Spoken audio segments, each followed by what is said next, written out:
多杨梅珍贵的老照片，所以那时候老照片其实是已经在触动我一些感觉。这批原本是在地公庙收存的杨梅历史照片，让20年前回到故乡，一心想为家乡做点事的导演彭启源内心很激动。2014年，杨梅故事馆成立，彭启源向故事馆提议收存展览这批老照片。另一方面，彭启源也透过在地人士帮忙，寻找照片中的主角，希望用影片来呈现他们精彩的人生故事。拉到那个人，那整个人跟照片跟故事就串起来。老照片中，当时年仅18岁的李春增是台湾光复后的第一批阿兵哥，如今已经是87岁的老爷爷。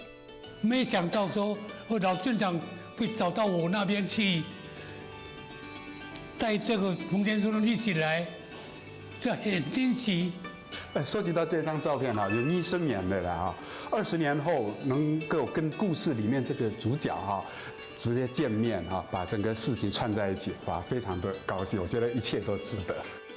彭启源用镜头记录下李春增细说当年从军的点点滴滴。那一条歌，保卫大台湾，保卫大台湾，保卫民族复兴的圣地。保卫人民至上的。影片就取名叫《回首杨梅丽》，因为彭启源旧时光不再被遗忘，而这只是个起点。相同的地方，不同的年代，更多老照片中的故事，都将是彭启源镜头下的人生大戏。上课喽！